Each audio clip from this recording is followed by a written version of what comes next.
Friends welcome to memory of bio. आज हम लोग रिवाइज करेंगे केमिकल कोऑर्डिनेशन एंड इंटीग्रेशन को। मैं केवल यहाँ पे एनसीईआरटी को फॉलो करूंगा। सो स्टार्ट करते हैं लेक्चर को बिना लेट किए हुए, क्योंकि हमें सब कुछ कवर करना है। फिर बात करते हैं, देखिए हमारे बॉडी में नर्वस सिस्टम होता है और केमिकल सिस्टम होता है। नर्वस सिस्टम जो होता है वह काफी फास्ट होता है, लेकिन वह शॉर्ट लाइफ होता है। लेकिन जो केमिकल सिस्टम है वो स्लो होते हुए थोड़ा लॉन्ग लाइफ होता है। जो नर्वस सिस्टम है वो हर सेल तक नहीं पहुंच सकता, इसलिए केमिकल्स का यूज हेल्प लिया गया और केमिकल कोऑर्डिनेशन सिस्टम बनाया गया। अब हम बात करते हैं जो केमिकल है रिलीज कहां से होते हैं। तो ये जिस ग्लैंड से रिलीज होंगे उस ग्लैंड को बोला जाएगा एंडोक्राइन ग्लैंड। ये केमिकल जहां से रिलीज होते हैं उनको बोलते हैं एंडोक्राइन ग्लैंड। और जो एंडोक्राइन ग्लैंड होती हैं वो उनके पास डक्ट नहीं होता, वो डक्टलेस होते हैं और ये हार्मोन्स को रिलीज करते हैं। मतलब जो केमिकल रिलीज करते हैं उनको हार्मोन्स बोलते हैं। इनकी खासियत क्या होती है, जो हार्मोन्स रिलीज होते हैं वह नॉन न्यूट्रिटिव होते हैं, मतलब उनका न्यूट्रिशन वैल्यू कुछ नहीं होता है और यह बहुत ही कम अमाउंट रिलीज होते हैं, इसलिए बोलते हैं ट्रेस अमाउंट। बात करें इंटरसेलुलर मैसेंजर से एक्ट करते हैं, मतलब एक सेल से दूसरे सेल तक इंफॉर्मेशन लग जाते हैं कि कब कौन सा हार्मोन या कब कौन सा काम करना है, या प्रमोट जैसे ग्लूकोज रिलीज करना है, ग्लूकोज को बचाना है, क्या करना है, वो सब चीजें मेंटेन करते हैं। ये एक सेल से दूसरे सेल के बीच में काम करते हैं, इसलिए इनको बोला जाता है इंटरसेलुलर मैसेंजर। तो जहां पे देखिए थोड़ा एक्सप्लेन करने टॉपिक नहीं, थोड़ा फास्ट चलूंगा, लेकिन जहां पे एक्सप्लेनेशन की जरूरत है कि मैं वहां स्लो हो जाऊंगा, उसमें आपको दिक्कत लेने की कोई भी जरूरत नहीं है। देखिए जो एंडोक्राइन सिस्टम थे वो ज्यादा इनवर्टेब्रेट्स में ज्यादा डेवलप नहीं थे, लेकिन हमारे ह्यूमन लेवल तक पहुंचते पहुंचते ये काफी डेवलप हो गए थे। अब हम लोग ह्यूमन एंडोक्राइन सिस्टम के बारे में बात करेंगे। देखिए ह्यूमन एंडोक्राइन सिस्टम में बहुत से ऐसे ग्लैंड होते हैं जहां से हार्मोन रिलीज होते हैं, और बहुत से ऐसी जगह, बहुत से ऐसे मतलब ऑर्गेनाइज सेल होते हैं जो ग्लैंड नहीं होते हैं तब भी वहां से हार्मोन रिलीज होते हैं, या बोल सकते सकिए कि एक ऑर्गेनाइज्ड ग्लैंड नहीं होते लेकिन वहां से हार्मोन रिलीज होते हैं। तो बॉडी में बात करें तो ऑर्गेनाइज्ड एंडोक्राइन ग्लैंड कितने हैं, तो वह होते हैं, मतलब जितने आपको पढ़ने हैं कुल 6 पढ़ने हैं। इसमें से इसको याद कर सकते हैं आप P3T2G। P3T2G जहां P3 मतलब पैराथायरॉइड ग्लैंड, पिट्यूटरी ग्लैंड और पीनियल ग्लैंड होता है। T2 मतलब thyroid gland and thymus gland. G से होता है हमारा गोनाडोट्रोफिन ग्लैंड, या आप बोल सकते हैं गोनाड, सिंपल सी बात है गोनाड। तो ये 6 आपको पढ़ने हैं P3T2G जो कि ऑर्गेनाइज्ड होते हैं। फिर बात करें नॉन ऑर्गेनाइज्ड की, जैसे जीआईटी में कुछ ग्लैंड प्रेजेंट होते हैं, कुछ किडनी में होते हैं, कुछ हार्ट में होते हैं। इन्हें हम डिटेल में भी पढ़ेंगे, लास्ट में आपके एनसीईआरटी में दिया हुआ है। अब हम बात करते हैं सबसे पहले इन हार्मोन्स को रेगुलेट करता है, इन्हें पता कैसे चलता है इन्हें कब रिलीज करना है कब नहीं करना है, तो उनके बारे में हम लोग थोड़ा थोड़ा पढ़ेंगे जितना एनसीईआरटी में लिखा है। सबसे पहले हम बात करते हैं हाइपोथैलेमस के बारे में। तो हाइपोथैलेमस को master of the master gland कहा जाता है, क्योंकि यह पिट्यूटरी ग्लैंड को रेगुलेट करता है। सबसे पहले इसके लोकेशन की बात करें तो मास्टर ग्लैंड डायनसेफलॉन में प्रेजेंट होता है, जो कि फोरब्रेन का एक पार्ट है। तो ये डायनसेफलॉन में प्रेजेंट होता है, ये पूरे सिस्टम को रेगुलेट करता है, पूरे एंडोक्राइन सिस्टम को रेगुलेट करता है। इसके अंदर न्यूक्लियाई होती है जहां से हार्मोन रिलीज करते होता है। इसके अंदर न्यूक्लियाई होती है जिसको बोलते हैं न्यूरोसेक्रेटरी सेल, जो कि न्यूक्लियाई है वो हार्मोन रिलीज करती है। और ये हार्मोन्स जो है वह पिट्यूटरी ग्लैंड को दूसरे हार्मोन्स को सिंथेसाइज करने के लिए प्रमोट करते हैं। जैसे पिट्यूटरी ग्लैंड क्या है, मास्टर ग्लैंड है, वो दूसरे को रेगुलेट करता है, दूसरे ग्लैंड को रेगुलेट करता है, लेकिन हाइपोथैलेमस खुद पिट्यूटरी ग्लैंड को बोलेगा कि इस ग्लैंड को जाके रेगुलेट करो। तो मतलब this hormone regulate the synthesis and secretion of the pituitary hormones. कौन? हाइपोथैलेमस जो हार्मोन्स है वो पिट्यूटरी ग्लैंड के हार्मोन्स को रेगुलेट करते हैं। ये हार्मोन्स देखिए 2 टाइप के हो सकते हैं। किसके? हाइपोथैलेमस के हार्मोन्स 2 टाइप के हो सकते हैं। एक तो हो गया हमारा रिलीजिंग हार्मोन्स, मतलब यह पिट्यूटरी ग्लैंड को प्रमोट करेगा कि रिलीज करने के लिए, stimulate the secretion of pituitary hormones. लेकिन एक होता है इनहिबिटरी हार्मोन्स जो कि पिट्यूटरी ग्लैंड के हार्मोन्स को इनहिबिट करेगा। एग्जांपल के तौर पे बात करें तो गोनाडोट्रोपिन रिलीजिंग हार्मोन्स जो कि पिट्यूटरी ग्लैंड को गोनाडोट्रोपिन हार्मोन्स को रिलीज करने के लिए प्रमोट करता है, तो उसको बोलते हैं कि यह रिलीजिंग हार्मोन्स है। लेकिन एक होता है सोमेटोस्टेटिन जो कि हाइपोथैलेमस रिलीज होता है, लेकिन वो पिट्यूटरी ग्लैंड को रोकने के लिए या उसके सिक्रेशन को स्टॉप करने के लिए सिक्रेट किया जाता है, इसलिए इसको बोलते हैं कि यह आपका इनहिबिटिंग हार्मोन्स है। उसके बाद देखिए कुछ लाइंस लिखे हैं एनसीईआरटी में, हम इसको पिट्यूटरी ग्लैंड में अच्छे से समझ जाएंगे। अब बात करते हैं पिट्यूटरी ग्लैंड के बारे में। तो पिट्यूटरी ग्लैंड हमारा स्फेनॉइड बोन पर होता है, जो कि एक डिप्रेशन का उसको बोलते हैं सेला टर्सिका, वहां पे प्रेजेंट होता है कुछ इस तरह, जो यहाँ पे रेड मार्कर से दिखाया गया है। फिर बात करें ये हाइपोथैलेमस डायरेक्टली अटैच होता है किसके थ्रू? एक इन्फंडिबुलम होता है, मतलब एक स्टाक की तरह स्ट्रक्चर होता है, जो आपको डायग्राम से दिखाई दे रहा होगा, इसको बोलते हैं इन्फंडिबुलम। अब बात करते हैं पिट्यूटरी ग्लैंड की, इसके 2 पार्ट होते हैं, एक एंटीरियर पार्ट मतलब एंटीरियर पिट्यूटरी, एक पोस्टीरियर पिट्यूटरी। एंटीरियर पिट्यूटरी को एडिनो हाइपोफाइसिस भी बोलते हैं, पोस्टीरियर को न्यूरो हाइपोफाइसिस भी बोलते हैं। एडिनो हाइपोफाइसिस में 2 पार्ट आते हैं, पारस डिस्टैलिस, पारस इंटरमीडिया। और हम बात करें जो एडनोहाइपोफाइसिस होता है वह डिफरेंट हार्मोन्स रिलीज करता है, जैसे growth hormone, prolactin, thyroid stimulating hormones, adrenocorticotropic hormones, luteinising hormones and follicle stimulating hormones की एफएसएच। इनके नाम आपको याद करने, ये इंपॉर्टेंट है, अब इनके बारे में हम डिस्कस भी करेंगे। अब बात करते हैं पारस इंटरमीडिया के बारे में। ये इंपॉर्टेंट है, इसलिए इंपॉर्टेंट है क्योंकि इनका इसका डिटेल एक्सप्लेनेशन आगे नहीं है, आपको यही इसको समझना है। पारस इंटरमीडिया से होता है मेलानोसाइट स्टिमुलेटिंग हार्मोन जो कि है एमएसएच। ये इंपॉर्टेंट है, एमएसएच रिलीज होता है जो कि पिगमेंटेशन में हेल्प करता है। तो यह कहां से होता है? पारस इंटरमीडिया से। फिर उसके बाद हम बात करें न्यूरोहाइपोफाइसिस के बारे में। देखिए जो न्यूरोहाइपोफाइसिस के जो हार्मोन्स होते हैं वह इस जगह पे मतलब पोस्टीरियर पिट्यूटरी में बनाए नहीं जाते हैं, ये रियल में बनते हाइपोथैलेमस से है। हाइपोथैलेमस इनको यहाँ तक भेजता है, पोस्टीरियर पिट्यूटरी से ये केवल रिलीज होते हैं। तो जो हार्मोन्स पोस्टीरियर पिट्यूटरी रिलीज होते हैं वो है ऑक्सीटोसिन और वैसोप्रेसिन, लेकिन ये एक्चुअली केवल हाइपोथैलेमस में ही बनते हैं। देखिए यहाँ पे क्या होता है, एक्सॉन वाला सिस्टम होता है, इसलिए इसको बोलते हैं न्यूरोहाइपोफाइसिस। मतलब यह यहाँ पे रेगुलेशन पोस्टीरियर पार्ट में मेनली एक्सॉन के थ्रू ही हार्मोन्स यहाँ तक पहुंच रहे हैं, जिसको बोलते हैं हम लोग न्यूरोहाइपोफाइसिस। अब हम बात करेंगे डिटेल में जो कि एंटीरियर पिट्यूटरी के हार्मोन्स थे उनके बारे में। सबसे पहले बात आती है हमारा ग्रोथ हार्मोन्स के बारे में। देखिए ग्रोथ हार्मोन्स मेनली बॉडी के ग्रोथ के लिए होते हैं यह, लेकिन अगर इनका सिक्रेशन थोड़ा हाई हो जाए तो एक डिजीज होता है, उसको बोलते हैं गिंगाटिज्म। आपको याद करना है नेम। देखिए इसका डिटेल एक्सप्लेनेशन हमने अलग से अपलोड किया है, लेकिन एनसीईआरटी में केवल नाम ही दिया है। तो गिंगाटिज्म, और अगर यही ग्रोथ हार्मोन्स कम हो जाए तो पिट्यूटरी डॉर्फिज्म का कॉज करता है, मतलब बॉडी ग्रोथ नहीं कर पाती है बच्चे की। तो ज्यादा में गिंगाटिज्म, कम में पिट्यूटरी डॉर्फिज्म। अब बात करते हैं एक हार्मोन्स प्रोलैक्टिन के बारे में। तो मेमोरी ग्लैंड से देखिए मिल्क होता है, तो मेमोरी ग्लैंड में जो मिल्क का फॉर्मेशन होता है वह प्रोलैक्टिन हार्मोन के वजह से ही होता है। प्रोलैक्टिन और प्रोस्टाग्लैंडिन दोनों हेल्प करते हैं, अभी हम अच्छे से पढ़ेंगे प्रोस्टाग्लैंडिन के बारे में। बस अब इतना समझिए, जो मिल्क का फॉर्मेशन है प्रोलैक्टिन की वजह से होता है, लेकिन जो मिल्क का सिक्रेशन है, देखिए फॉर्मेशन अलग होता है, सिक्रेशन अलग होता है। जो मिल्क का फीटल रिफ्लेक्स वजह से मिल्क का निकलना, तो वह होता है ऑक्सीटोसिन की वजह से, उसको हम लोग आगे पढ़ेंगे फर्दर। अब बात करें टीएसएच, तो देखिए हमारा थायराइड ग्लैंड होता है, यहाँ से निकलता है थायराइड हार्मोन्स। तो थायराइड ग्लैंड को थायराइड हार्मोन निकालने के लिए जो स्टिमुलेट करता है उसको बोलते हैं टीएसएच, थायराइड स्टिमुलेटिंग हार्मोन, जो कि निकलता है कहाँ से? हमारे पिट्यूटरी ग्लैंड से ही निकलता है। अब हम बात करते हैं एसीटीएच का। तो एसीटीएच मतलब एंडोकॉर्टिकोट्रोपिक हार्मोन्स, यह भी हमारे एड्रेनल कॉर्टेक्स को प्रमोट करता है ग्लूकोकॉर्टिकॉइड को रीच करने के लिए। फिर बात करते हैं एलएच एंड एफएसएच का, luteinising hormones and the follicle stimulating hormones. तो इसके बारे में अच्छे से पढ़ते हैं। देखिए चार्ट के फॉर्म में, तो जो ब्लू से दिखाया गया है वो फीमेल के लिए है, जो ब्लैक दिखाया गया है वो जो ब्लू दिखाया गया है वो मेल के लिए है, जो ब्लैक दिखाया गया है वो फीमेल के लिए है। तो ल्यूटिनाइजिंग हार्मोन्स मेल में एंड्रोजन को रिलीज करते हैं, और यही एंड्रोजन फिर पहुंचता है कहां पे? हमारे सेमिनिफरस ट्यूबुल के पास। वहां पे यह स्पर्मेटोजेनेसिस को रेगुलेट करता है, किसके साथ मिलकर के? एफएसएच के साथ मिलकर के, मतलब एफएसएच मेल में भी काम करता है, रेगुलेट द स्पर्मेटोजेनेसिस। फिर बात करें फीमेल में, तो फीमेल में जो एलएच है वह ओव्यूलेशन को प्रमोट करता है और कॉर्पस ल्यूटियम को डीजनरेट होने से बचाता है। तो यह उसका काम होता है, किसका? एलएच का। कहां पर? हमारे फीमेल में ओव्यूलेशन और द कॉर्पस ल्यूटियम को बचाना। फिर बात करते हैं एफएसएच के बारे में। फीमेल में FSH growth and development of ovarian follicles के लिए रिस्पांसिबल होता है। ये टॉपिक अलग से है, ओवरी टेस्टिस हम लोग अच्छे से वहां पे कवर कर लेंगे, वो कि लास्ट में है। फिर बात करते हैं एमएसएच के बारे में। एमएसएच के बारे में जो कि मेलानोसाइट है, मेलानोसाइट स्टिमुलेटिंग हार्मोन्स है। इसका काम क्या होता है एमएसएच का? यह रेगुलेट करता है पिगमेंटेशन ऑफ द स्किन, मैंने आपको पहले ही बता दिया। उसके बाद हम बात करेंगे देखिए ऑक्सीटोसिन के बारे में, जो कि इंपॉर्टेंट है। ऑक्सीटोसिन का मेन काम होता है कि फीमेल में एट अ टाइम ऑफ पास्चुरेशन उनके यूट्रस के कंट्रैक्शन के लिए हेल्प करता है, जिससे कि बेबी के डिलीवरी में आसानी हो, मतलब वो स्मूथ मसल्स को कंट्रैक्ट करता है जिससे कि पास्चुरेशन में इजिली बर्थ हो सके। ऑक्सीटोसिन का मेन क्या काम है? स्मूथ मसल को कॉन्ट्रैक्ट करवाना, और यह हमारे ये मिल्क इंजेक्शन में भी हेल्प करता है। कौन? हमारा ऑक्सीटोसिन हार्मोन्स। फीमेल में बात करें, देखिए लिखा हुआ है it stimulate the vagus contraction of uterus at the time of child birth and milk injection from the memory gland. फिर वैसोप्रेसिन की बात करें तो यह मेनली एक्ट कहाँ करता है? किडनी पर करता है। देखिए वैसोप्रेसिन नाम ही है, वैसोप्रेसिन मतलब ब्लड वेसल्स को प्रेस करेगा। फिर इससे क्या होगा?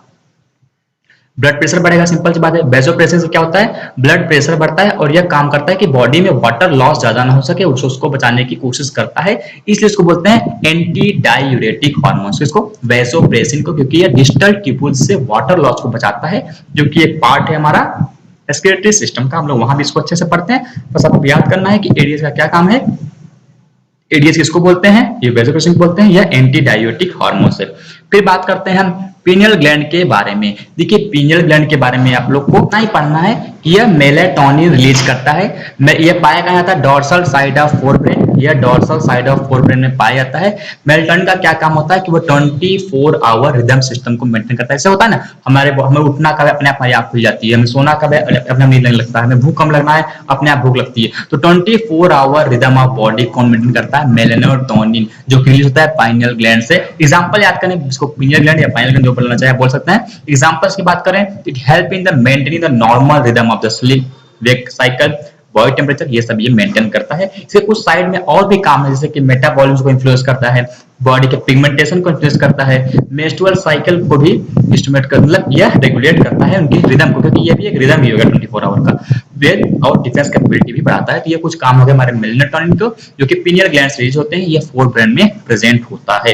अब हम बात करते हैं थायराइड ग्लैंड के बारे में। थोड़ा फास्ट चलना मुझे पता है, लेकिन सब कुछ रिवाइज करना है तो फास्ट चलना पड़ेगा।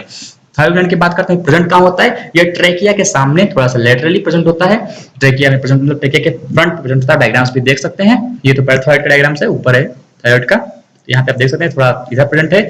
और देखिए यहाँ पे दो लोब होते हैं, देखिए फर्स्ट लोब सेकंड लोब, ये आपस में जुड़े हुए हैं किससे, एक connective flap of connective tissue, जिसको बोलते हैं इस्थमस। तो ये चीज हो गई। अब जो थायराइड ग्लैंड होता है उसमें कुछ पार्ट होते हैं फॉलिकल्स के, कुछ होते हैं स्टोमा सेल। ये देखिए फॉलिकल कुछ इस तरह से होते हैं कि वायरल सेल से बने हुए होते हैं। उसके अंदर हार्मोन सिक्रेट के बनाए जाते हैं, हार्मोन बनते हैं, सिक्रेट होते हैं। उसका हार्मोन का नाम है टेट्राआइडोथायरोनिन, इसका शॉर्ट फॉर्म थायरोक्सिन या T4। पहला हार्मोन टेट्राआइडोथायरोनिन, इसमें टेट्रा अलग है, आयोडीन मतलब आयोडीन से बना हुआ है, थायरोनिन से बना हुआ है, तो तीन चीजों से मिलकर बनता है। फिर बात करें ट्राईआइडोथायरोनिन, तो तीन ये दो हार्मोन्स यहाँ से रिलीज होते हैं, T3 और T4, दो हार्मोन्स यहाँ पर रिलीज होते हैं। इसके लिए आयोडीन मस्ट होता है, क्योंकि ये हार्मोन्स आयोडीन से ही बनते हैं। फिर बात करें आयोडीन लोग डाइट से लेते हैं, लेकिन अगर किसी वजह से हमारे बॉडी में आयोडीन की कमी आती है तो आपको डिजीज देखने को मिलता है ग्वाइटर, मतलब जो गले में सूजन आ जाती है, उससे बहुत सी प्रॉब्लम होती है कि आयोडीन की कमी हो गई तो हमारा जो ग्लैंड है थायराइड ग्लैंड, वो आयोडीन को लेने के लिए अपने आप को इनलार्ज करेगा, जिससे कि उसका सरफेस एरिया बढ़ सके और ज्यादा आयोडीन को एब्जॉर्ब कर सके, इसलिए वहां पे ग्रोथ हो जाता है और वो गॉइटर का फॉर्मेशन करता है। डिटेल एक्सप्लेनेशन डिटेल वाले वीडियो में है, जहाँ पे कंप्लीट हमने पढ़ाया है थायराइड ग्लैंड के बारे में। यहाँ पे हम लोग केवल रिविजन कर रहे हैं, थोड़ा फास्ट चलेगा। हाइपोथायरायडिज्म की बात करें तो यह प्रेगनेंसी में, देखिए प्रेगनेंसी में काफी इसका रोल होता है, इसलिए अगर थायराइड हार्मोन कम जाता है तो हाइपोथायरायडिज्म केस में pregnancy cause the defective development and maturation of growing baby leading to stunt growth known as the cretinism. देखिए वहां पे पिट्यूटरी डॉर्फिज्म होता है, यहाँ पे स्टंट ग्रोथ क्रिटिनिज्म होता है अगर थायराइड हार्मोन की कमी हो जाती है किसी भी प्रेग्नेंट वुमेन में, क्योंकि इसका भी मेनली काम, ये डेवलपमेंट के साथ साथ बहुत से इसके काम होते हैं, हम लोग भी पढ़ेंगे। यह जो केस हाइपोथायरायडिज्म का होता है उसमें जो बच्चा होता है वह छोटा डॉर्फ होने के साथ साथ वो मेंटली टार्गेटेड भी होता है, उसका आईक्यू लेवल भी कम होता है, एबनॉर्मल स्किन होती है और डीप म्यूटिज्म होता है। तो ये सब कुछ कैरेक्टर हो गया, आप यहाँ से देख सकते हैं। फिर बात करें एडल्ट में, अगर एडल्ट में थायराइड हार्मोन कम होता है, एडल्ट फीमेल की बात करें तो वहां पे मेंस्ट्रुअल साइकिल इरेगुलर हो सकती है। अब देखिए ये हो गया थायराइड हार्मोन के कमी होने से क्या क्या होता है, लेकिन अगर थायराइड हार्मोन बढ़ जाता है तभी प्रॉब्लम कॉज करता है। मान लीजिए थायराइड हार्मोन में कैंसर हो गया तो उससे क्या होगा, वहां पे नोडुल का फॉर्मेशन हो जाएगा और थायराइड हार्मोन्स ज्यादा निकलने लगेंगे। अगर थायराइड ग्लैंड में कैंसर हो गया तो थायराइड हार्मोन्स ज्यादा रिलीज होंगे, इसको बोलते हैं हाइपरथायराइडिज्म।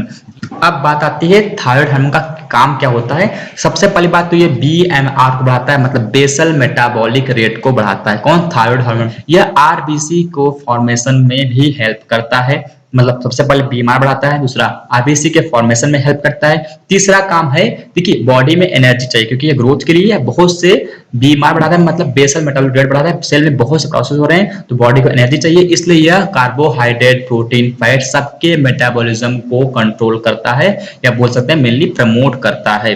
प्रोटीन का हायर केस में होता है, लेकिन कार्बोहाइड्रेट फैट का तो ये करता ही है मेटाबॉलिज्म प्रमोट। फिर बात करते हैं यह वाटर और इलेक्ट्रोलाइट के बैलेंस में भी काफी हेल्प करता है। कौन, थायराइड हार्मोन्स। ये इतनी चीज आपको याद करनी है, पहला बेसल मेटाबॉलिक रेट में हेल्प करता है, दूसरा आरबीसी के फॉर्मेशन में हेल्प करता है, तीसरा कार्बोहाइड्रेट प्रोटीन फैट के मेटाबॉलिज्म में भी यह कंट्रोल करता है। फिर उसके बाद ये वाटर इलेक्ट्रोलाइट के बैलेंस में हेल्प करता है। फिर बात करें तो यह थायराइड ग्लैंड आल्सो सीक्रेट ए प्रोटीन हार्मोन्स का थायरोकैल्सिटोनिन, यह टीसीटी को रिलीज करता है जो ब्लड में कैल्शियम लेवल को रेगुलेट करती है। इसका टीसीटी का मेनली काम क्या होता है कि ये कभी भी ब्लड में कैल्शियम रुकने नहीं देगा, अभी हम आगे पढ़ेंगे इसके बारे में। यह ब्लड से कैल्शियम उठाने का काम करती है, मतलब बोन को देती है। बात करते हैं पैराथायरॉयड ग्लैंड के बारे में। तुमने पढ़ा था कि थायराइड ग्लैंड में दो लोब थे, तो एक लोब के पीछे दो पैराथायरॉयड ग्लैंड होता है। तो मतलब in human 4 parathyroid gland are present on the back side of the thyroid gland. एक पेयर एक के पीछे होगा, मतलब दो एक के पीछे होंगे, one pair is in the 2 lobes of the thyroid gland. आप फिगर को देख सकते हैं। देखिए ये हमारा है थायराइड ग्लैंड का लोब, इसके पीछे देखिए जो रेड रेड दिखाई दे पीछे का पार्ट है, तो आपको दिखाई दे रहे हैं क्योंकि ये देखो इसोफेगस है आपका। तो ये जो पार्ट दिखाई दे रहे हैं वह हमारा हो गया पैराथायरॉयड ग्लैंड। उसके बाद हम लोग देखेंगे इसका काम क्या होता है। तो पैराथायरॉयड हार्मोन्स निकलते हैं यहाँ से, जिसका काम मेनली होता है कि वह ब्लड में कैल्शियम के लेवल को बढ़ाए रखें। बस इतना पता रखिए कि पैराथायरॉयड ग्लैंड का काम क्या होता है, पैराथायरॉयड हार्मोन को रिलीज करना, और हार्मोन का काम क्या होता है, increase the calcium level in the blood. अब देखिए ब्लड में कैल्शियम लेवल कैसे कैसे ला सकते हैं, या इंटेस्टाइन से काफी हाई अमाउंट में कैल्शियम को एब्जॉर्ब करके ला सकते हैं, या हमारे बोन से लेके आ सकते हैं। तो बोन से अगर कैल्शियम निकाल के ला रहे हैं जिसको बोलेंगे बोन रिजॉर्प्शन में ये हेल्प करते हैं, या dissolution of the bone cause करते हैं, हेल्प नहीं कॉज करते हैं, बोल सकते हैं कि प्रॉब्लम है, अच्छा ही नहीं, बोन को रिजॉर्प्शन या डिसोल्यूशन में हेल्प करते हैं। देखिए कोई ऐसा है इंसान बंदा जो बोन से इंटेस्टाइन से हर जगह से कैल्शियम को लेके आ रहा है ब्लड में, तो कोई होना चाहिए ना ब्लड से कैल्शियम को निकाले, तो वही होता है टीसीटी, थायराइड कैल्सिटोनिन हार्मोन, जो कि रिलीज होता है थायराइड ग्लैंड से। तो आई होप आपको समझ में आ गया होगा, ये मार्क है आप यहाँ से देख सकते हैं। ये कुछ काम हो गया पैराथायरॉयड ग्लैंड का, ये थायराइड ग्लैंड के पीछे होता है, नंबर में 4 होता है, 2 पेयर हर लोब के पीछे होते हैं। फिर बात करते हैं हम थाइमस के बारे में। तो थाइमस की लोकेशन की बात करें तो ये dorsal side of heart and aorta present होता है। इसका मेन काम क्या होता है, इम्यून सिस्टम, इसलिए ऐसा माना जाता है जो एल्डर में थाइमस का देखिए thymus time to time degenerate होने लगता है। यह मतलब बहुत ही इनिशियल लाइफ में ही पाया जाता है, धीरे धीरे खत्म हो जाता है। तो यही एक मान्यता है रीजन की ओल्ड इंडिविजुअल में थाइमस नहीं होने के कारण, थाइमस डिजेनरेट होने के कारण ही उनका इम्यून सिस्टम वीक हो जाता है, यह रीजन एक माना जाता है। फिर बात करते हैं इसका काम क्या होता है थाइमस का। थाइमस एक ग्लैंड है, रिलीज किया जाता है थाइमोसिन हार्मोन्स। यह थाइमोसिन हार्मोन्स जो हमारे इम्यूनिटी के रिस्पॉन्सिबल सेल हैं उनके ग्रोथ को या उनके डिफरेंशिएशन में हेल्प, डिफरेंशिएशन मतलब होता है कि उनको मैच्योरेशन में उनके हेल्प करते हैं। जैसे कि टी लिम्फोसाइट के मैच्योरेशन में हेल्प करेंगे तो वह बनेगा, वह परफॉर्म करेगा सेल मीडिएटेड इम्यूनिटी। अगर वही बना रहे हैं हार्मोन्स को, यह थाइमोसिन मतलब हार्मोन्स बनते हैं, तो यह ह्यूमरल इम्यूनिटी को इंप्रूव करता है, यह एंटीबॉडी के प्रोडक्शन में भी हेल्प करता है, और एंटीबॉडी के प्रोडक्शन, एंटीबॉडी एक हार्मोन तरह होता है तो ये एंटीबॉडी के प्रोडक्शन में हेल्प कर रहा है। इसको बोलते हैं कि ये प्रोवाइड करता है ह्यूमरल इम्यूनिटी, और अगर ये टी लिम्फोसाइट को हेल्प कर रहा है ये सेल मीडिएटेड इम्यूनिटी में रिस्पॉन्सिबल होता है। ये कुछ हो गए थाइमोसिन का काम। देखिए अगर आपको समझ नहीं आ रहा है तो आप डिटेल, हर एक टॉपिक पे डिटेल वीडियो है, आप उसको देख सकते हैं। बड़ा यहाँ फास्ट चल रहा है लेकिन वहां पे अच्छे से एक्सप्लेन किया गया है, ये रिवीजन के लिए है। आई होप आप समझ रहे हैं। अब हम पढ़ेंगे एड्रेनल ग्लैंड के बारे में। तो देखिए एड्रेनल ग्लैंड होता है वो किडनी के ऊपर होता है, 2 किडनी है तो 2 एड्रेनल ग्लैंड होगा। किडनी के एंटीरियर पार्ट मतलब सामने वाले पार्ट पे प्रेजेंट होता है। इसके 2 पार्ट होते हैं, adrenal medulla and the adrenal cortex. बाहर वाले पार्ट को कॉर्टेक्स बोलते हैं, आप ऐसे याद रख सकते हैं, कॉर्टेक्स में COO फॉर आउटर पार्ट। फिर बात करते हैं एड्रेनल कॉर्टेक्स के 3 लेयर होते हैं, मैं यहाँ पे दिखाता हूँ, फिर अंदर जाके पढ़ेंगे इसको। जोना ग्लोमेरुलस सबसे ऊपरी लेयर, फिर जोना फेसिकुलेटा, फिर जोना रेटिकुलरिस। देखिए जोना ग्लोमेरुलस जो है वह मेनली मिनरलोकॉर्टिकॉइड रिलीज करता है, जोना फेसिकुलेटा ग्लूकोकॉर्टिकॉइड रिलीज करता है, और zona reticularis sex hormone release करते हैं। मेन मिनरलोकॉर्टिकॉइड की बात करें तो एल्डोस्टेरोन होता है, मेन ग्लूकोकॉर्टिकॉइड की बात करें तो कॉर्टिसोल होता है, और सेक्स हार्मोन एंड्रोजन और एस्ट्रोजन दोनों हो सकते हैं। अब हम बात करते हैं इनके डिटेल एक्सप्लेनेशन के बारे में। तो सबसे पहले अगर हम बात करें हमारे जोना ग्लोमेरुलस के बारे में, यह मिनरलोकॉर्टिकॉइड है, मेनली एल्डोस्टेरोन की बात करते हैं। तो इसका काम क्या है, यह बॉडी में वाटर के एंड इलेक्ट्रोलाइट के बैलेंस में हेल्प करता है, regulate the balance of water and electrolyte. उसके बाद बात करते हैं जोना फेसिकुलेटा। जोना फेसिकुलेटा का मेन हार्मोन मतलब ये कॉर्टिकॉइड होते हैं, बोल सकते हैं ग्लूकोकॉर्टिकॉइड होते हैं। मेन हार्मोन है इसका कॉर्टिसोल। इसका देखिए काम क्या होता है, इसका बहुत से काम होते हैं, काफी इंपॉर्टेंट है। मेन काम ये होता है कि बॉडी में ब्लड में ग्लूकोज लेवल को बनाए रखना या ग्लूकोज लेवल को बढ़ाना। तो ग्लूकोज कैसे बढ़ा सकता है कोई, या तो कार्बोहाइड्रेट का मेटाबॉलिज्म करवाएगा, या नए ग्लूकोज का फॉर्मेशन कराएगा मतलब ग्लूकोनियोजेनेसिस से, या लिपिड के ब्रेकडाउन से, लिपोलाइसिस या प्रोटियोलाइसिस। मतलब इसमें बॉडी में हड़ताल हो जाती है हर चीज तोड़ के एनर्जी बनाते हैं और एनर्जी के खपत को भी रोकते हैं, खर्च को भी रोकते हैं। खर्च को कैसे रोकेंगे? ब्लड से आप ग्लूकोज को, कोई भी सेल ग्लूकोज को न ले पाए ऐसा कर दीजिए, मतलब inhibit the cellular uptake of the glucose and utilization of amino acid, जिससे कि बॉडी में ग्लूकोज का अमाउंट बढ़ जाए।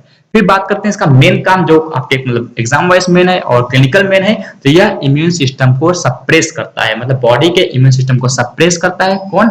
ग्लूकोकॉर्टिकोइड। यह कार्डियोवास्कुलर सिस्टम को भी रेगुलेट करता है, as well as kidney function को भी मेंटेन करता है। इसके कुछ काम हो गए। मेन जो सबसे इंपॉर्टेंट है कि एंटी इंफ्लेमेटरी रिएक्शन को प्रमोट करता है और यह सप्रेस करता है हमारे इम्यून रिस्पांस को, जो कि कई टाइम सर्जरी के टाइम, या हम बोल सकते हैं जब कोई हम लोग ट्रांसप्लांटेशन करते हैं तब हम कॉर्टिजोल को बॉडी में इंजेक्ट करते हैं, जिससे कि बॉडी का जो इम्यून रिस्पांस है, ऑटो इम्यून रिस्पांस है, वह न दे पाए। अब बात करते हैं एड्रेनल मेडुला वाले पार्ट को। तो एड्रेनल मेडुला रियली में केवल कैटाकोलामिन रिलीज करते हैं। कैटाकोलामिन का मतलब होता है कि इसमें मतलब दो हार्मोन्स आते हैं मेनली कैटाकोलामिन में। एक होता है एड्रेनलिन, इसको एपिनेफ्रिन बोलते हैं, एक होता है नॉर एड्रेनलिन या नॉर एपिनेफ्रिन। यह हार्मोन्स मेनली इमरजेंसी हार्मोन को बोलते हैं, क्योंकि यह फाइट या फ्लाइट के टाइम पर हेल्पफुल होते हैं, मतलब ये ड्यूरिंग इमरजेंसी ही काम आते हैं, स्ट्रेस टाइम पे ही काम आते हैं। तो कोई स्ट्रेस में क्या करेगा, वो उसका अलर्टनेस बढ़ जाएगा। तो इस हार्मोन का काम होता है अलर्टनेस को बढ़ाना, पिपुलरी डायलेशन को इंप्रूव करता है, बढ़ाता है, क्योंकि जिससे कि हाई एरिया कवर हो सके, जिससे कि हम देख के तुरंत भाग सकें, दूर तक दिखाई दे या क्लियर दिखाई दे। यह पिलो इरेक्शन में हेल्प करता है, मतलब हमें डर लगता है तो हमारे रोंगटे खड़े जाते हैं, तो इसको बोलते हैं पिलो इरेक्शन, तो यहाँ पे भी हेल्प करता है, मतलब इसकी वजह से होता है। फिर ये स्वेटिंग काज करता है, घबराहट में पसीना होता है तो उसका भी, इसी का रीजन है, स्वेटिंग भी कॉज करता है। कौन? हमारा कैटाकोलामिन, मतलब एड्रेनल मेडुला से हार्मोन्स रिलीज होते हैं। तो जो दोनों हार्मोन्स है वो हार्ट बीट बढ़ाने में, हमारे हार्ट के कंट्रैक्शन के, क्योंकि डर के समय हमें भागना होता है, तो भागते समय हमें ब्लड ज्यादा जरूरत है, तो हमें हार्ट को पंपिंग अच्छे से करना पड़ता है, इसलिए हार्ट कंट्रैक्शन में भी हेल्प करते हैं। यह रेस्पिरेशन को बढ़ाते हैं, जिससे कि हमारे बॉडी को ऑक्सीजन अच्छे से मिल सके। ये कुछ इनका काम होता है। अब बात करें ग्लूकोज लेवल पर इनका काम, तो यह भी ग्लूकोज को बढ़ाते हैं, लेकिन तरीका अलग होता है। जिस तरह से हमारा कॉर्टिजोल था ग्लूकोज को बनाता था, ये बनाते नहीं है, ये ग्लाइकोजन को तोड़ करके ग्लूकोज बनाते हैं। तो ये ग्लाइकोजन को ब्रेक करेंगे और ब्लड में ग्लूकोज को इंप्रूव करेंगे। तो कुछ इनका अलग तरीका होता है। तो ये भी लिपिड और प्रोटीन को ब्रेक करते हैं, तो लिपोलाइसिस और प्रोटियोलाइसिस को भी प्रमोट करते हैं। तो आई होप आपको एड्रेनल मेडुला वाला पार्ट समझ में आया। उसके बाद हम बात करेंगे कौन से ग्लैंड के बारे में? पेनक्रियास ग्लैंड के बारे में। देखिए पेनक्रियास एक्सोक्राइन एंडोक्राइन दोनों ग्लैंड है, तो इसलिए उसको बोलते हैं कंपोजिट ग्लैंड। हम बात करेंगे एंडोक्राइन ग्लैंड के बारे में। जो एंडोक्राइन पोर्शन है इसका डिटेल में प्रेजेंट होता है पेनक्रियास के। मेनली इसमें आइलेट ऑफ लैंगरहैंस जो सेल्स होते हैं यही होते हैं एंडोक्राइन सेल्स।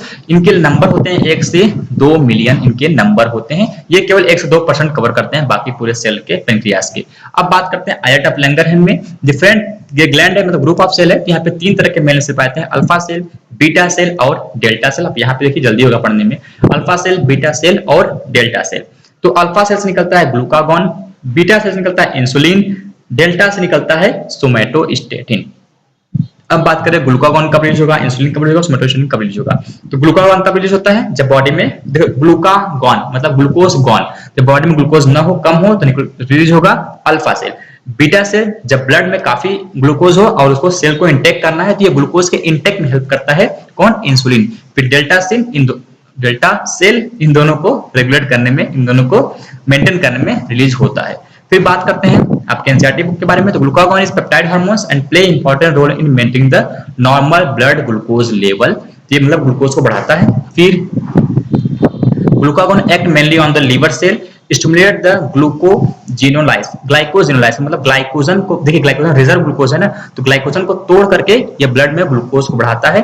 तो ज्यादा काम करेगा, ज्यादा ग्लूकोज बढ़ जाएगा, इसलिए इसको हाइपरग्लाइसेमिक हार्मोन्स बोलते हैं। मतलब ग्लूकागॉन को ज्यादा सेक्रेट होने पर क्या प्रॉब्लम होती है?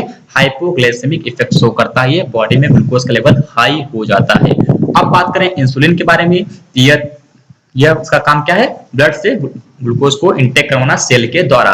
मेनली हेपेटोसेल और एडिपोसाइट सेल में ये काम करते हैं, हालांकि मैक्सिमम सेल में ये काम ही करते हैं। फिर बात करते हैं हम इनका ये काम क्या है? ये भी ग्लूकोज को के होमियोस्टेसिस को मेंटेन कर रहे हैं, हालांकि ये निकालने का काम कर रहे हैं।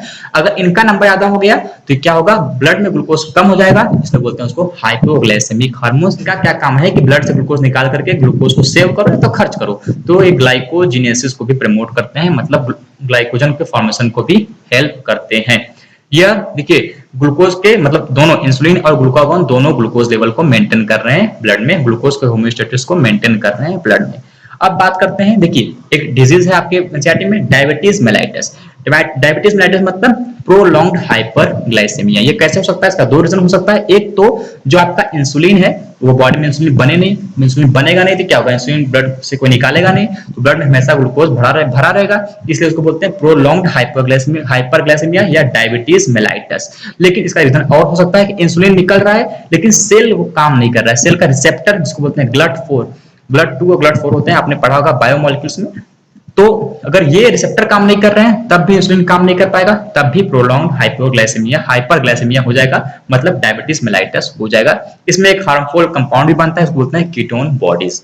तो आई होप आपको समझ में आया। इसका ट्रीटमेंट है इंसुलिन थेरेपी, मतलब बॉडी को अगर इंसुलिन की कमी से हो रहा है, देखिए रिसेप्टर की कमी से हो रहा है तब इंसुलिन थेरेपी काम नहीं करेगा, अगर इंसुलिन की कमी से हो रहा है तो इंसुलिन थेरेपी से आप बचा सकते हैं पेशेंट को, इसके लाइफ को इजी कर सकते हैं। अब बात करेंगे हम लोग टेस्टिस के बारे में। तो टेस्टिस स्क्रोटल सैक में प्रेजेंट होता है जो कि आउटसाइड द बॉडी होता है, क्योंकि इसको कम टेम्परेचर की जरूरत होती है स्पर्म के फॉर्मेशन के लिए। इसका दो काम होता है मेनली, यह तो प्राइमरी सेक्स ऑर्गन है ही, उसके बाद इसका काम होता है कि यह एंडोक्राइन जैसे काम करता है, मतलब डिफरेंट हार्मोन्स को रिलीज करता है। वैसे टेस्टिस के बारे में रियली तो आप क्लास 12th में पढ़ते हैं, लेकिन अभी इतना समझिए कि यह सेमिनिफेरस ट्यूब्यूल्स और इंटरस्टिशियल टिश्यू का कंपोज होता है, मतलब मेनली सेमिनिफेरस ट्यूब्यूल होता है जो आपको डायग्राम्स में दिखाई दे रहे हैं ब्लू रंग के। फिर इन दो जिस सेल के अंदर होता है उसके बाहर वाले स्पेस जो बचते हैं उसको बोलते हैं इंटरस्टिशियल सेल, जहाँ पे टिश्यू प्रेजेंट है उसको बोलेंगे इंटरस्टिशियल टिश्यू। इसको लेडिंग सेल नाम से भी जाना जाता है, Leydig cell LEYDING Leydig cell से नाम से भी जाना जाता है। यह लेडिंग सेल से क्या होता है, एंड्रोजन रिलीज होता है, जो कि मेनली टेस्टोस्टेरोन है। एंड्रोजन एक ग्रुप ऑफ हार्मोन्स है जिसमें से मेनली टेस्टोस्टेरोन रिलीज होता है। यह टेस्टोस्टेरोन क्या करता है, सेल के अंदर देखिए एंटर करता है और यहाँ पर यह सेमिनिफेरस ट्यूब्यूल्स के ग्रोथ में, डेवलपमेंट और मैच्योरेशन में हेल्प करता है। Androgen regulate the development, maturation and function of male accessory sex organ like epidermis, vas deferens, seminiferous vesicles, prostate gland, urethra, सबके ये डेवलपमेंट में काम आता है, अंदर हो या बाहर। फिर बात करते हैं this hormone stimulate the muscular growth of facial and axillary hair और एग्रीवेशनेस, लो पिच ऑफ, मतलब जो भी मेल के कैरेक्टर है सभी यह हार्मोन्स रिलीज करवाता है या इंप्रूव मतलब हेल्प करता है ग्रोथ में। फिर इसका जो मेन पार्ट है, androgen play a major role stimulatory role in the process of spermatogenesis. देखिए अंदर जा रहा है, सेमिनिफेरस ट्यूब्यूल्स में स्पर्म बनेंगे तो इसीलिए जा ही रहा है वो, तो ये क्या करेगा, स्पर्मेटोजेनेसिस मतलब स्पर्मेटोजोआ के फॉर्मेशन में यह हेल्प करेगा। यह लिबिडो भी रिस्पॉन्सिबल होता है, मतलब androgen act on the central neural system, influence the male sexual behaviour.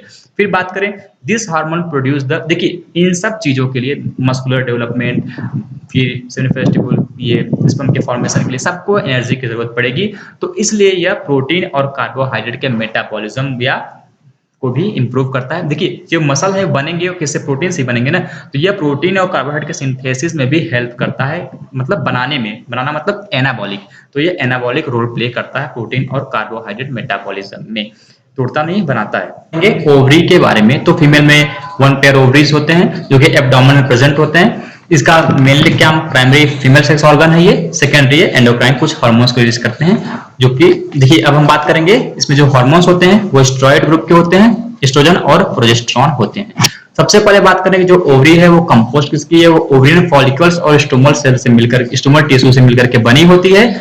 जो एस्ट्रोजन होते हैं वह सिंथेसाइज होते हैं कहां से, ग्रोइंग ओवरियन फॉलिक्यूल से एस्ट्रोजन सिंथेसाइज होते हैं। अगर यही ओवरियन फॉलिक्यूल्स जब ये रिलीज करते हैं, जब ये रप्चर हो जाते हैं, मतलब ओवा के रिलीज के बाद जब ये रप्चर हो जाते हैं तब यह कॉर्पस ल्यूटियम में कन्वर्ट हो जाते हैं और यह कॉर्पस ल्यूटियम प्रोजेस्टेरॉन हार्मोन्स को रिलीज करता है, सिक्रेट करता है। मतलब एस्ट्रोजन होता है कहां से, ग्रोविंग ओवरियन फॉलिक्यूल से, और जो प्रोजेस्टेरॉन होता है वह कॉर्पस ल्यूटियम से रिलीज होता है।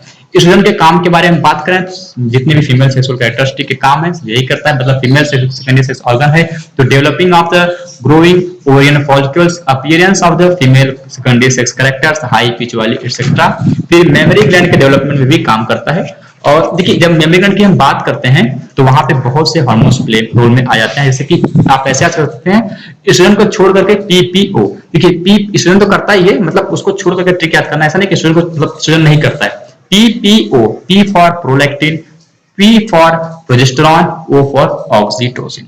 देखिए सबसे मेन काम जो है हमारा प्रोलैक्टिन है वह मिल्क के सिक्रेशन में, मिल्क के फॉर्मेशन में हेल्प करता है। ऑक्सीटोसिन मिल्क के इजेक्शन में हेल्प करता है, ठीक है।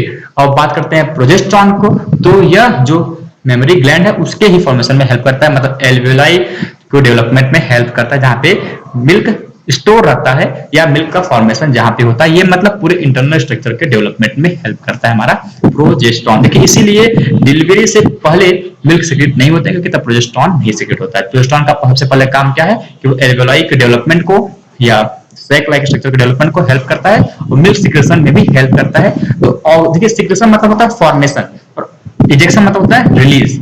यहाँ पे आप कंफ्यूज मत होइएगा। तो ये कुछ इस तरह से उसका काम हो गया। एक बार मैं फिर से फाइनलाइज करता हूँ। जो प्रोजेस्टेरॉन है वो हेल्प करता है किसके फॉर्मेशन ऑफ एल्वियोलाई या बोल सकते हैं मेमोरी ग्लैंड के फॉर्मेशन में।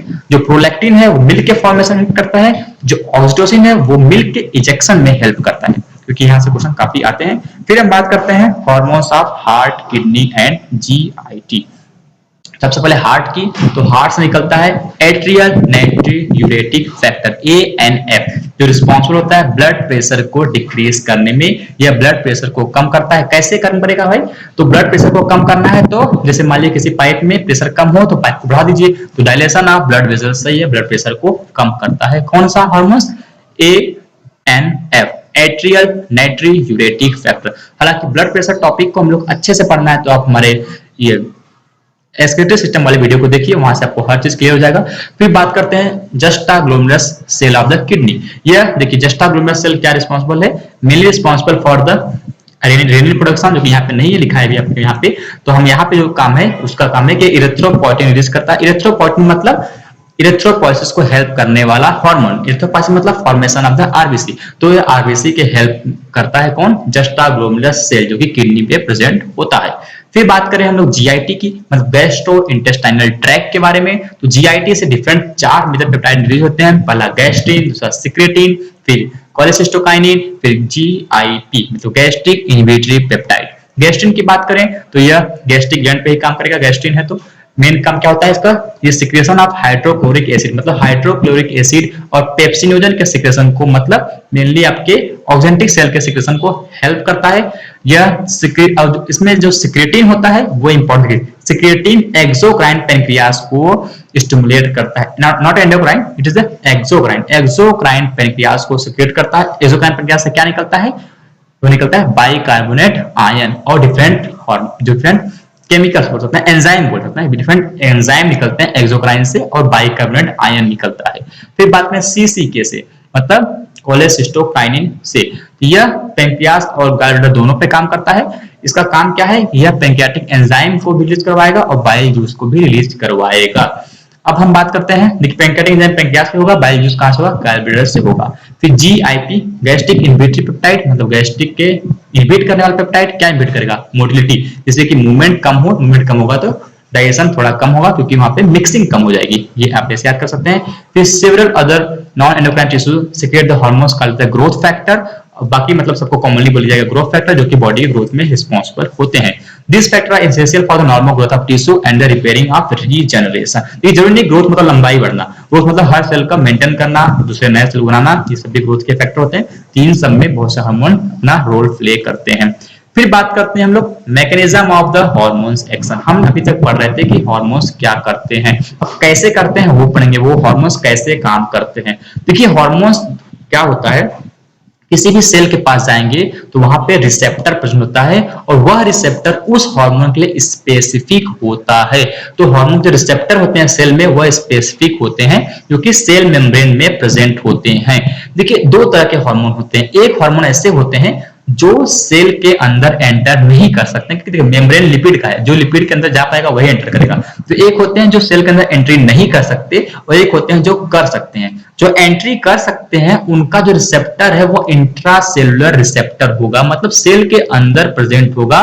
मोस्टली न्यूक्लियर रिसेप्टर होगा जो कि न्यूक्लियस में प्रेजेंट होगा। लेकिन कुछ हार्मोन्स जो अंदर प्रवेश नहीं करते हैं, वो बाहर ही रहते हैं, तो उनका रिसेप्टर कहां होगा? सेल मेम्ब्रेन होगा। तो यह देखिए जो बाहर है वो बनाएंगे, दोनों बनाएंगे रिसेप्टर अलग अलग, भले हार्मोनल रिसेप्टर कॉम्प्लेक्स बनाएंगे कि हार्मोन रिसेप्टर से मैच करेगा, एक कॉम्प्लेक्स बनेगा। और देखिए जो हार्मोन्स है वो अपने रिसेप्टर पे ही बाइंड होता है, ये स्पेसिफिक होते हैं, मतलब हमारा गोनाडोट्रोपिन हमारे किडनी पे काम नहीं कर सकता, ये हमारे गोनैड पर ही काम करेगा, तो ये स्पेसिफिक होते हैं। अब बात करते हैं देखिए हार्मोन्स के टाइप्स के बारे में। तो हार्मोन्स बना किससे है? स्टेरॉइड का बना है, प्रोटीन का बना है, अमीनो एसिड का बना है। इस बिहाफ पर हार्मोन्स को 4 पार्ट में डिवाइड किया गया। देखिए आपको ये याद करना है, अगर याद नहीं होता है तो कमेंट सेक्शन में लिखिए, मैं इसका ट्रिक अपलोड करूंगा। पेप्टाइड हार्मोन की बात करें तो इंसुलिन, ग्लूकागॉन, पिट्यूटरी हार्मोन ये सब हो गए। स्टेरॉइड की बात करें तो कॉर्टिसोल, टेस्टोस्टेरोन ये सब हो गए।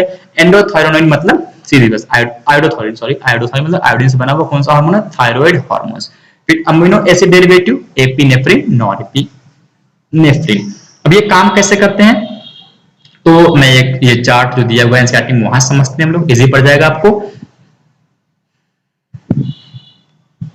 आई होप को समझ में आ रहा होगा। हम लोग देखिए इस चार्ट को देखिए आप, जो ये हार्मोन्स FSH है, फॉलिकल स्टिमुलेटिंग हार्मोन्स, यह अंदर नहीं पहुंच पा रहा है, इसका रिसेप्टर बाहर ही है। तो यहां से क्या होगा, रिसेप्टर बाइंड होगा।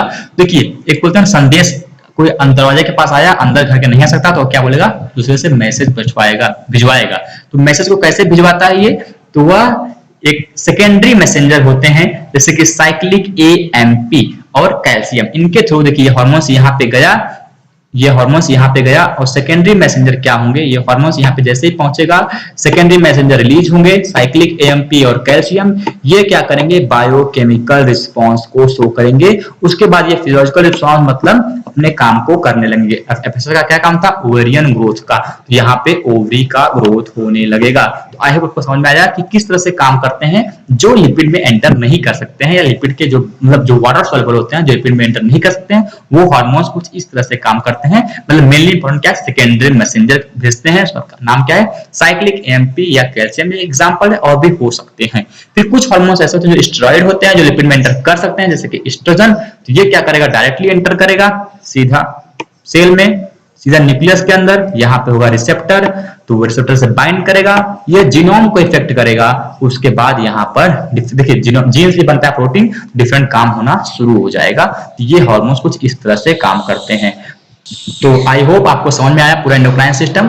अब मिलते हैं नेक्स्ट रिवीजन में, इसको अच्छे से आप पढ़ लीजिएगा। अगर कोई टॉपिक आपको स्पेसिफिक समझ में नहीं आ रहा है तो उसका डिटेल एक्सप्लेनेशन वीडियो देख लीजिएगा, जो कि प्लेलिस्ट के फॉर्म में अपलोडेड है मेरे वीडियो चैनल पे।